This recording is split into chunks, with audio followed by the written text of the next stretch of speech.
Salam sejahtera dan salam bahagia pelajar-pelajar sekalian. Apa khabar anda di luar sana? Cikgu berharap anda semua sihat sejahtera. Terima kasih kerana masih menonton ITTV. Saya Cikgu Siva akan mengajar subjek ekonomi untuk episod yang seterusnya. Pasaran, Unit 9, Keanjalan Permintaan. Pelajar-pelajar sekalian, kalau anda masih ingat dalam bahagian permintaan, kita telah belajar berkaitan dengan teori dan cara melukis kelok permintaan. Tetapi, dalam subtopik kali ini, cikgu akan mengajar bagaimanakah cara untuk mengira keanjalan yang melibatkan pengiraan. Pelajar-pelajar, bersiap sedia dengan kalkulator untuk membolehkan anda mengira bahagian berkaitan dengan keanjalan permintaan. Sebelum kita melihat ataupun contoh cara untuk mengira keanjalan permintaan, adalah baik untuk kita mentelaah apa yang dimaksudkan dengan keanjalan. Dalam bahasa Inggeris, keanjalan dipanggil elasticity, bermaksud keanjalan permintaan.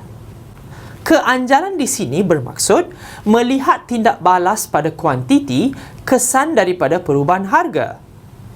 Pelajar-pelajar sekalian, dengan bahasa ataupun kata yang mudah bermaksud kita akan melihat apa akan berlaku pada kuantiti permintaan sekiranya perubahan berlaku pada harga. Di sini, harga mempengaruhi permintaan ataupun kuantiti, bukannya kuantiti mempengaruhi harga. Pelajar-pelajar sekalian, bagi memudahkan pemahaman keanjalan sesuatu perkataan yang janggal ataupun dipanggil sukar untuk difahami, cikgu boleh tunjukkan dengan menggunakan rubber band ini. Keanjalan di sini bermaksud sejauh mana keanjalan rubber band ini cikgu boleh tarik, sejauh itulah keanjalannya. So, itu dipanggil keanjalan. So, apa kaitan dengan keanjalan dengan permintaan? Di sini kita akan belajar pelbagai jenis keanjalan yang dikaitkan dengan anjal, tidak anjal atau anjal satu. So, itu adalah contoh yang dimaksudkan dengan keanjalan ataupun dalam bahasa Inggeris, elasticity. Pelajar-pelajar sekalian, pengiraan keanjalan untuk permintaan selalunya soalan-soalan sama ada dalam bentuk esei ataupun objektif berkisarkan kepada dua konsep, iaitu mencari keanjalan, mencari harga atau kuantiti. Cikgu akan tunjukkan kedua-dua cara bagaimanakah contoh soalan yang melibatkan mencari keanjalan pada masa yang sama juga untuk mencari kuantiti ataupun harga. Pelajar-pelajar sekalian, berdasarkan soalan di kaca TV anda, soalan pertama, kita akan menggunakan jadual yang ditunjukkan untuk mencari keanjalan. Bermaksud, pada harga RM8, kuantiti diminta adalah 20. Pada harga RM10, kuantiti diminta adalah 15. Soalannya, kira keanjalan harga permintaan apabila harga meningkat dari 8 kepada RM10. Pelajar-pelajar sekalian, soalan yang anda lihat di kaca TV anda sebentar itu tadi, cikgu telah mempermudahkan bagi pelajar-pelajar memahami, di mana kalau anda lihat harga asalnya adalah RM8, di mana bertukar menjadi 10. Dengan kata lain, harganya meningkat. Maka kesan daripada peningkatan harga, kuantiti daripada 20 bertukar menjadi 15. Kalau pelajar-pelajar masih ingat, hukum permintaan adalah sekiranya harga meningkat, kuantiti pada lumrahnya akan menurun. So, kita nak lihat bagaimana perubahan ini memberi kesan kepada keanjalan ataupun sejauh mana keanjalan perubahan akibat daripada kesan ataupun perubahan yang berlaku pada harga. Bagi memudahkan pemahaman pelajar-pelajar, untuk mencari keanjalan, pelajar-pelajar perlu ingat formula cara untuk mencari keanjalan. Di sini, formula untuk mencari keanjalan adalah peratus perubahan kuantiti dibahagi dengan peratus perubahan harga. Pelajar-pelajar, cikgu akan menerangkan beberapa formula-formula ataupun keyword ataupun kita panggil kata kunci untuk menjawab soalan-soalan pengiraan. Walaupun formula diberi dalam bentuk ayat Tapi pelajar-pelajar perlu tahu bagaimanakah cara untuk menggunakan formula ini dalam peperiksaan ataupun semasa mengira keanjalan. So di sini kalau pelajar-pelajar masih ingat ataupun kita baru mempelajari untuk formula keanjalan, selalunya mereka akan menggunakan konsep ED. Kalau ditukar dalam konsep dia, E ialah elasticity dan D merujuk kepada demand. Dan untuk peratus perubahan kuantiti adalah selalunya Q1 tolak QO divide by QO dibahagi dengan P1 tolak dengan PO dibahagi dengan PO dikali dengan 100%. Jangan risau pelajar-pelajar, kenapa berkaitan dengan Q1, P1 dan PO. Cikgu akan terangkan lebih mendalam. Di sini, Q merujuk kepada kuantiti dan 1 ataupun 1 merujuk kepada kuantiti baru. O merujuk kepada kuantiti asal, sama seperti dengan kedua-duanya. Dan P merujuk kepada price ataupun harga, di mana P1 harga baru, PO harga asal. So bermaksud kuantiti selalunya adalah di atas, manakala harga selalunya di bawah. Pelajar-pelajar tak boleh menukar kedua-dua bahagian tersebut.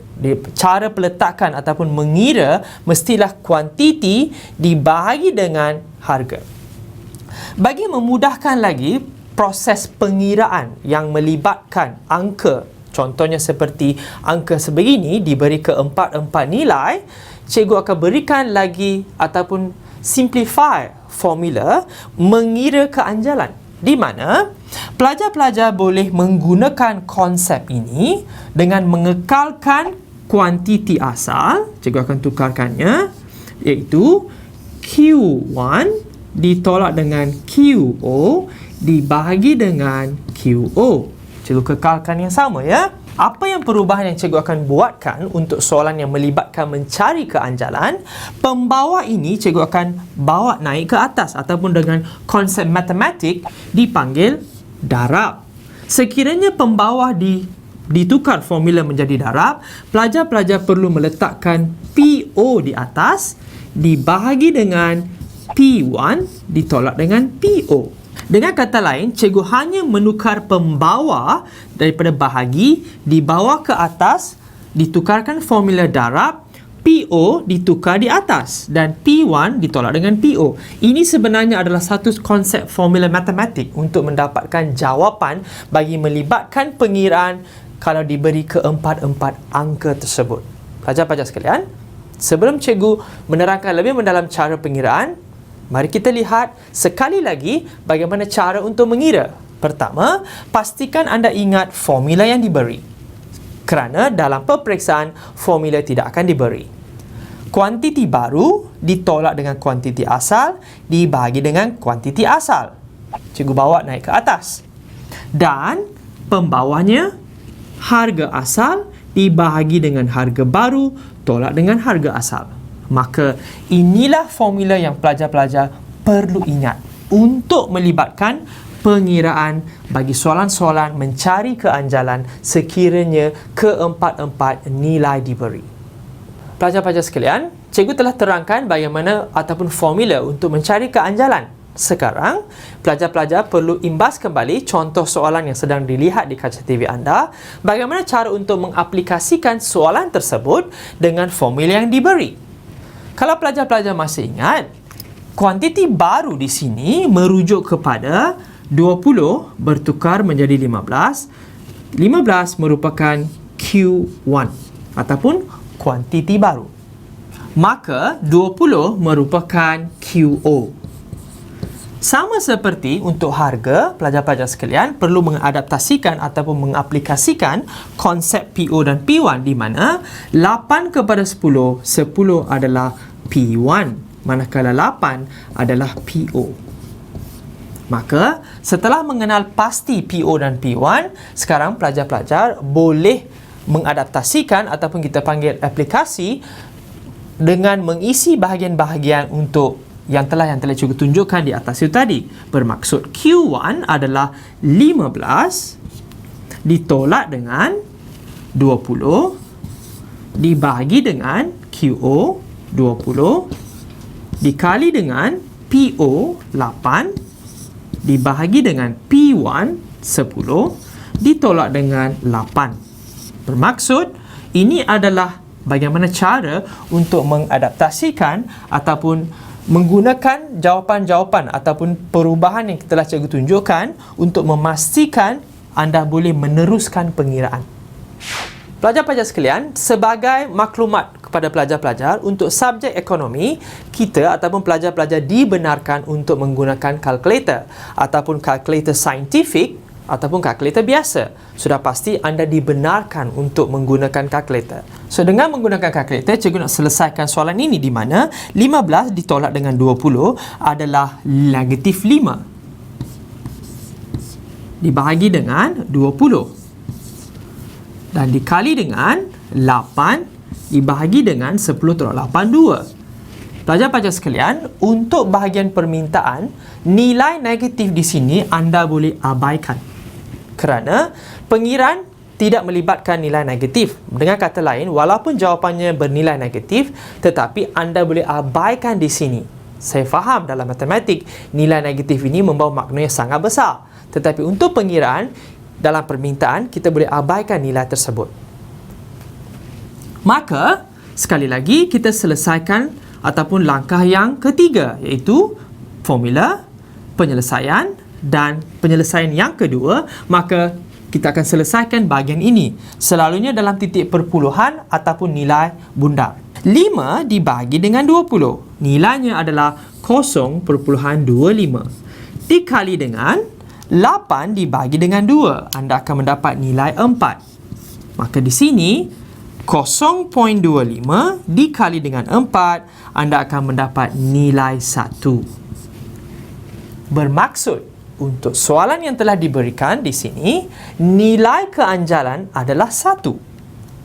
Pelajar-pelajar sekalian, telah cikgu tunjukkan bagaimana cara untuk mencari keanjalan seperti yang telah cikgu beritahu tadi sebagai penutup untuk formula pertama ataupun cara pengiraan yang pertama. Mari kita imbas kembali. Pertama, pelajar-pelajar perlu ingat formula. Kedua, pelajar-pelajar perlu mengaplikasikan formula-formula itu dengan nilai yang diberi dalam peperiksaan. Pastikan kuantiti asal, kuantiti baru jangan disalah. Dan juga harga asal, harga baru dan juga harga asal. Kemudian, selesaikan formula yang diberi ataupun nilai-nilai yang telah digantikan dengan menggunakan kalkulator saintifik ataupun biasa sehingga anda berjaya mencari keanjalan. So, di sini, nilai keanjalan yang dicari ataupun yang telah dapat kalau pelajar-pelajar buat di rumah, jawapannya adalah 1. Mencari harga atau kuantiti.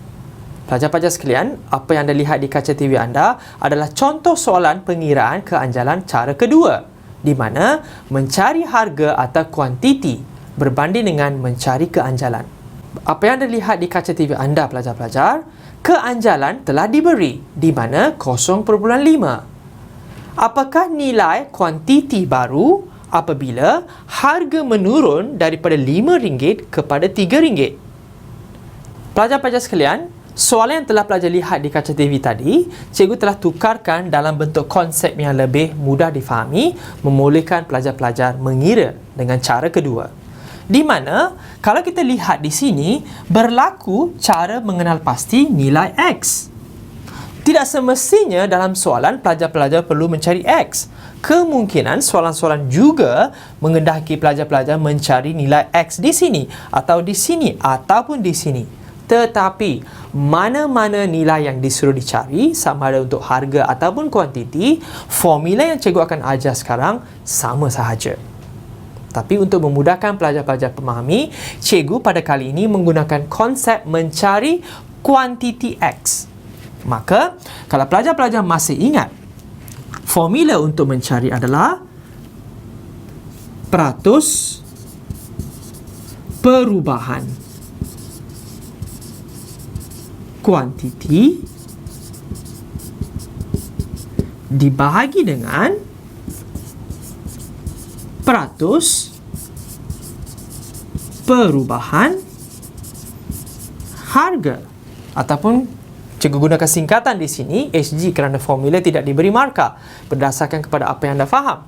Maka berbeza dengan cara pengiraan yang telah cikgu ajar untuk kali pertama, pengiraan kali kedua ini adalah berbeza.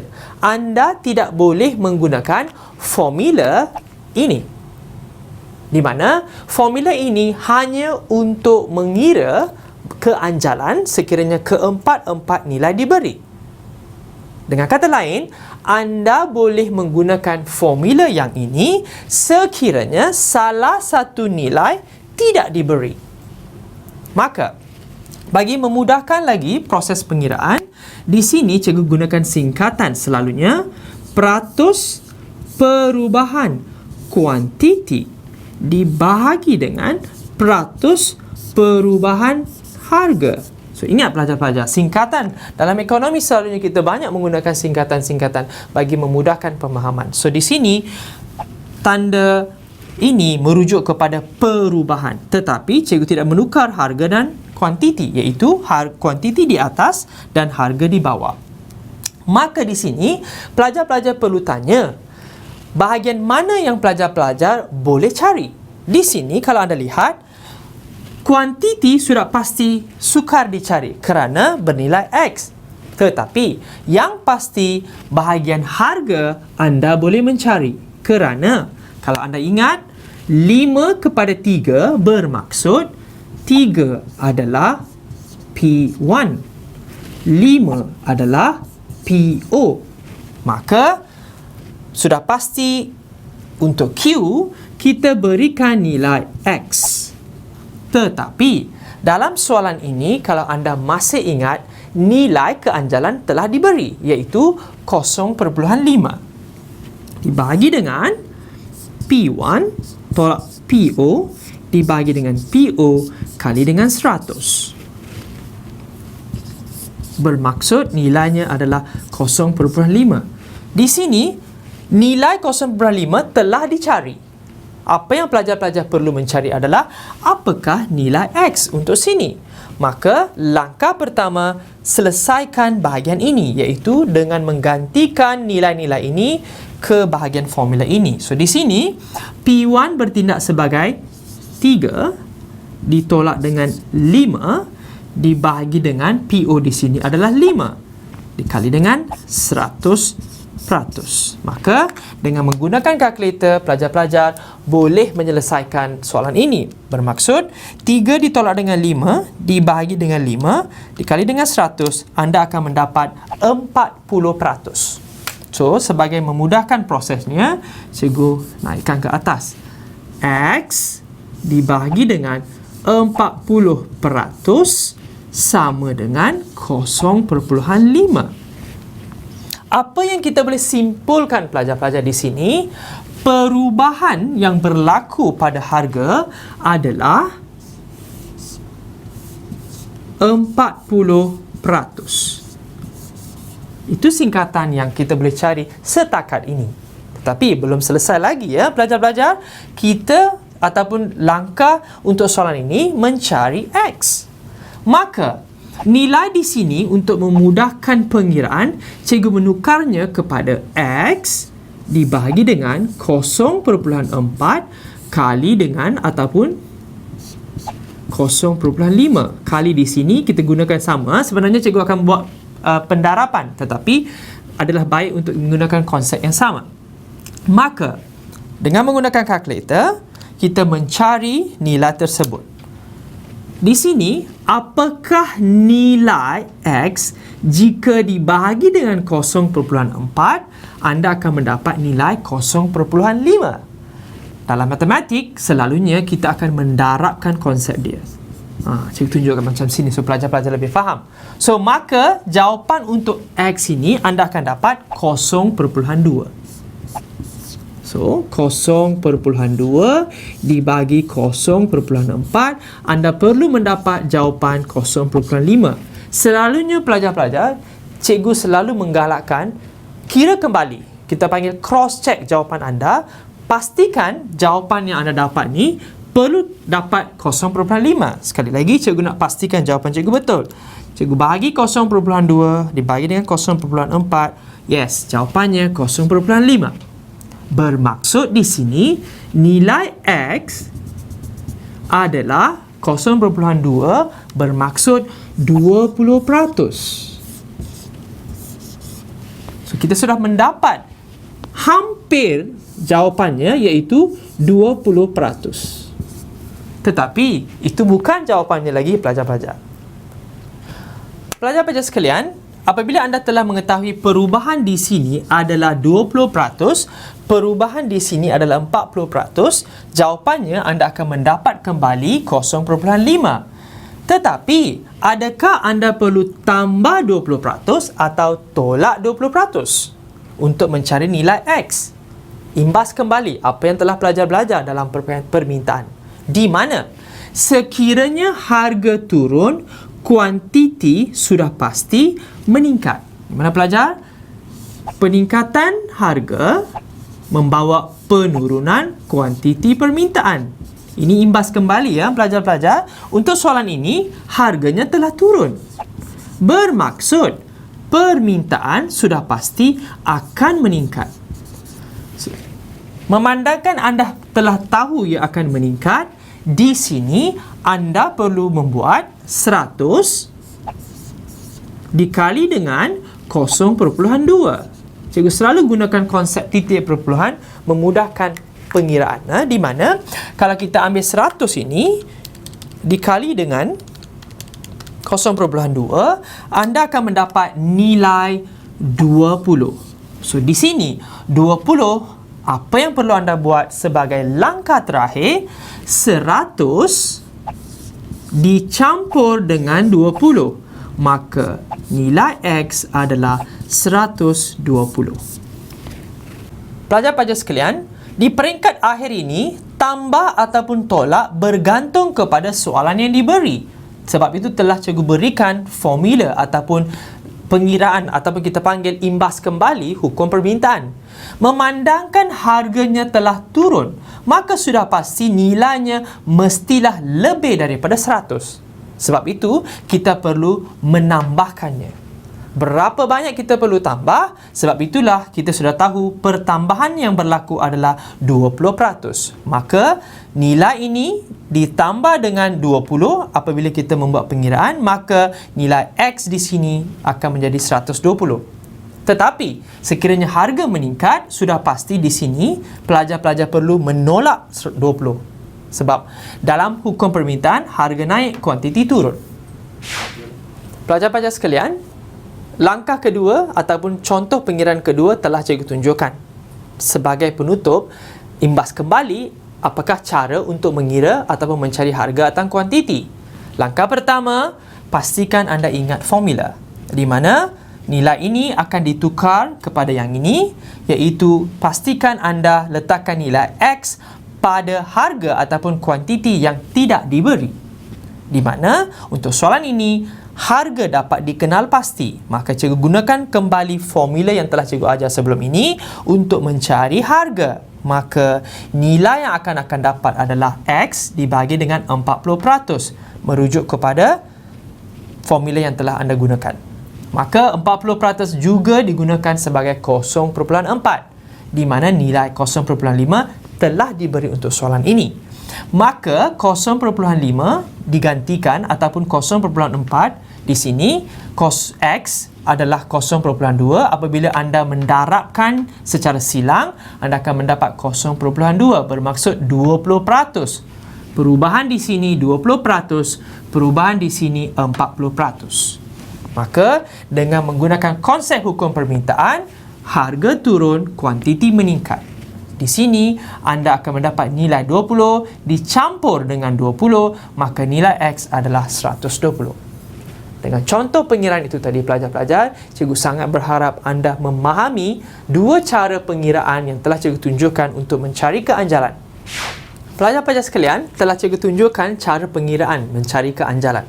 Seperti biasa, untuk keanjalan walaupun mengira ataupun melibatkan pengiraan, terdapat juga teori yang pelajar-pelajar perlu memahami, iaitu jenis-jenis keanjalan. Di mana setiap jawapan yang anda perolehi semasa membuat pengiraan ada maksud yang tersendiri. Kali ini, cikgu akan terangkan apakah yang dimaksudkan ataupun dengan kata lain, jenis-jenis keanjalan. Jenis-jenis keanjalan. Keanjalan permintaan harga terdapat 3 jenis keanjalan. Anjal, tidak anjal, anjal 1. Pelajar-pelajar sekalian, bagi setiap jenis keanjalan, pelajar-pelajar perlu mengetahui beberapa konsep, iaitu yang pertama, pelajar telah lihat jenis keanjalan. So, di sini terdapat 3 jenis keanjalan, iaitu anjal, tidak anjal dan anjal 1. So, di sini terdapat 3 jenis keanjalan yang telah anda lihat. Untuk setiap jenis keanjalan ini, pelajar perlu mengetahui ED. Anda masih ingat elasticity of demand? Di mana untuk anjal dipanggil lebih daripada 1. Bermaksud, sekiranya anda mendapat jawapan-jawapan seperti 1.5, 2 ataupun mana-mana nilai yang lebih daripada 1, nilai keanjalan adalah dipanggil anjal. Berbanding pula ataupun berbeza untuk tidak anjal, nilainya adalah kurang daripada 1. Iaitu 0.5 contohnya jawapan dia, bermaksud keanjalan adalah tidak anjal. Manakala sekiranya anda mendapat jawapan 1 tepat, itu dipanggil anjal 1.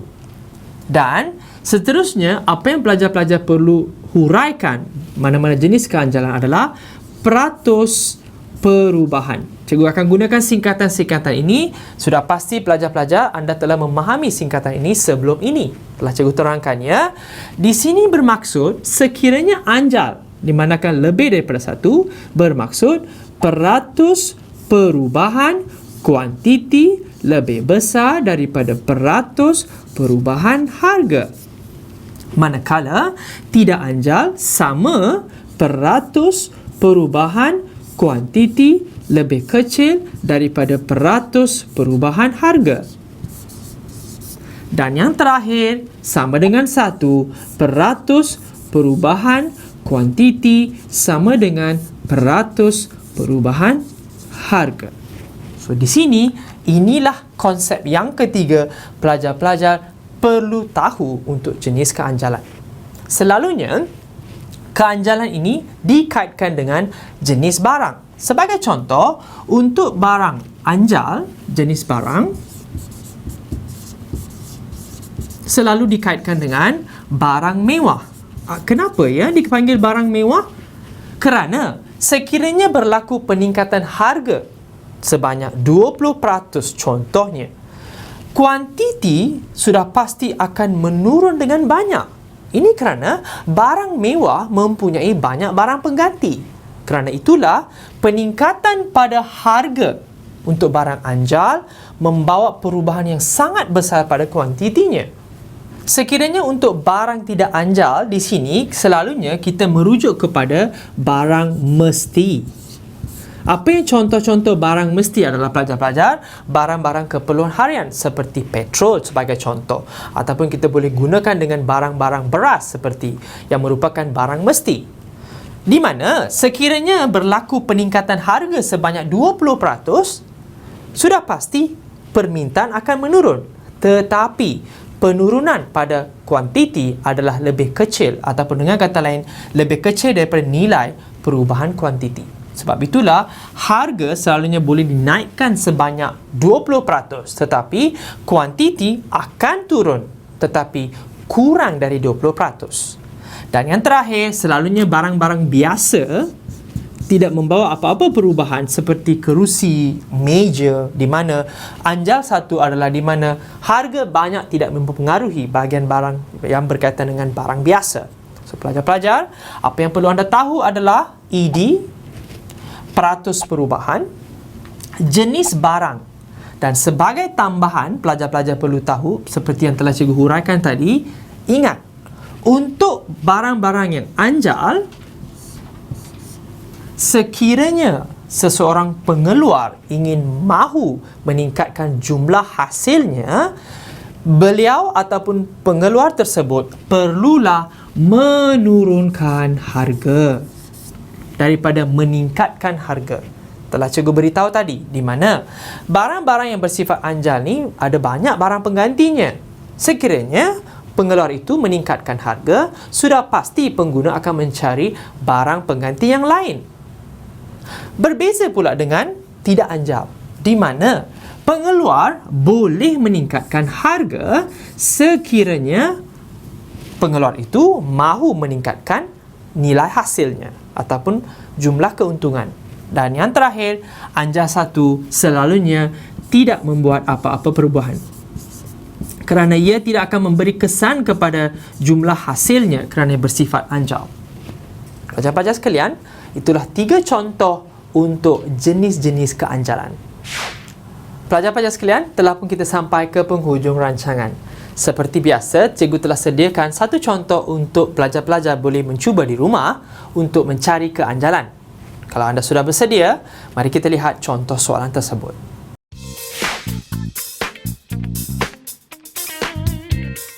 Berdasarkan kepada jadual yang diberikan, kelok yang ditunjukkan, apakah keanjalan harga apabila harga meningkat dari RM8 kepada RM12? Pelajar-pelajar sekalian, adakah anda telah mencuba menjawab soalan itu tadi dengan menggunakan formula yang telah cikgu berikan? Mari kita lihat apakah cara pengiraan dan juga langkah-langkah serta jawapan yang betul.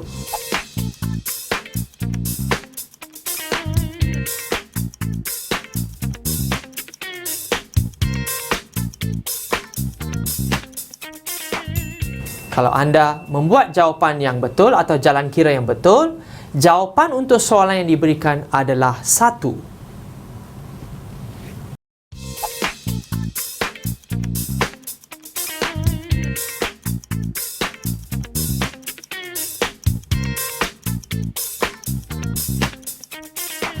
Pelajar-pelajar sekalian, telah pun kita sampai ke penghujung rancangan untuk konsep keanjalan.